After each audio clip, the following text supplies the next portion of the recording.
Hey guys, Ethan from Top Deck Cards and Games. I'm here to explain to you a new uprising card game called Kaijudo Rise of the Duel Masters. Kaijudo was a game previously before called Duel Masters. It was a real popular game in America. It was absolutely huge in Japan. It's actually still going on over in Japan. But over in America, they suddenly stopped printing sets. So as of 2 years ago, Wizards bought the rights to Duel Masters and re-released it as a game called Kaijudo. In this video, I'm just going to be kind of covering the basics of the game, trying to explain to you guys how to play the game, and the different things from different cards. Basically, there's only two different types of cards in the game. There are creature cards, and there are spell cards. Creature cards is what you use to attack your opponent in order to break their shields to win the game. The objective of the game is to break 5 shields and then attack them directly. In order to play cards, you need what's called mana. A lot of you guys that play Magic the Gathering know this term. You use land cards. Well, in this game, it's much different. Every card in your deck can be counted as mana. So basically what you do at the start of your turn, you would draw, and then you go in what's called your mana phase.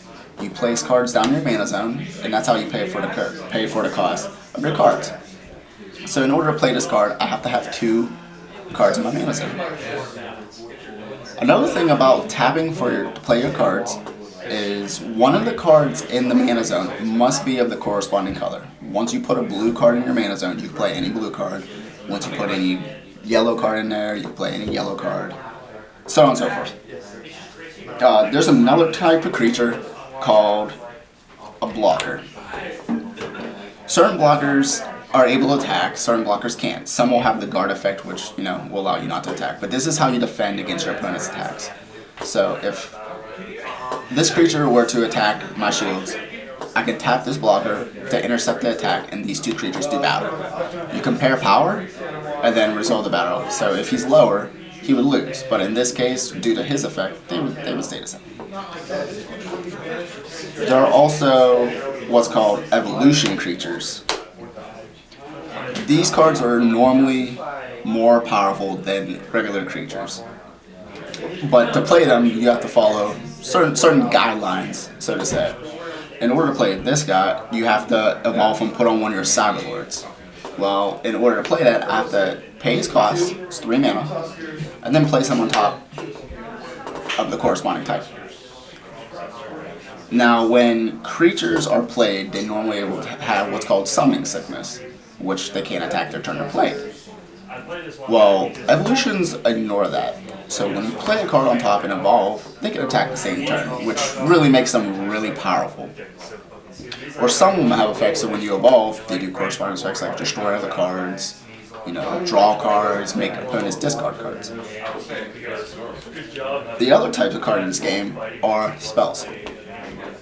Spells generally are only played in your main phase. So after your charge phase, you enter your main phase, and this is where you can play spells. A certain quality some spells have is called a shield blast.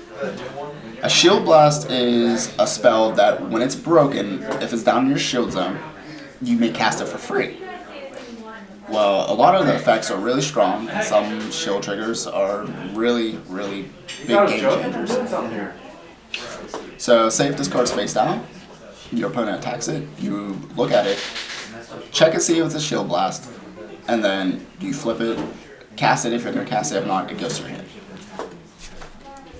I'm going to go over the steps of a turn before I wrap this video up, guys. So what you do is you would shuffle your opponent's deck.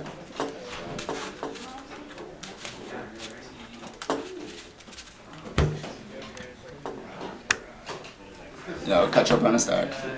You guys roll a die, see who goes first.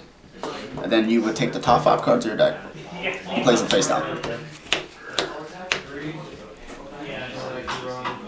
These are your shields. This is your lifeline. If you don't have any of these and you get attacked directly, you lose. So you would then draw your hand to 5, then decide who would go first. So for the sake of this video, I'm going to go first. So I would charge mana, because the person who goes first does not draw a card. Charge mana, I would tap mana, and play Cyber Spray. This is a blocker. It's gonna defend. It's gonna help my shields from, not being broken. So my opponent would then go. They would draw, charge mana, play creatures, play spells, and then after it would pass and it'll come back to me, I would draw. Well, I'm gonna charge a purple card now. Now I can play cards of both purple and blue. So I'm gonna tap both cards in my mana zone and play Cyber Trader. Cyber Trader's effect is when this creature enters the battle zone, you may draw a card. If you do, discard a card. So this is when enter the battle zone effects goes off. It go off as soon as the card is played. So I would draw a card, and then I would discard a card. So I would then proceed to let my opponent go. My opponent would go, say if they attack me, and I don't block, they would break a shield. I would look at the shield. It's not a shield blast, so it would go to my hand. And then after the battle phase, the game's over.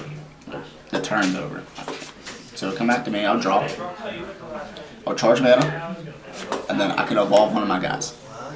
When I evolve my guys, like I said, they don't have summoning sickness, they can attack immediately. So I would attack, break one of my opponent's shields, they will resolve the shield, and then if they cast it, if not, it goes to their hand. And then my turn would end after the battle phase. This generally goes on back and forth, until all the shields are broken and my opponent attacks directly. It's a real simple game. It's really fun. It's really easy to get into. You can be very creative with the decks, but it's an all-around really fun game. It's very cheap right now. It's really fun to pick up.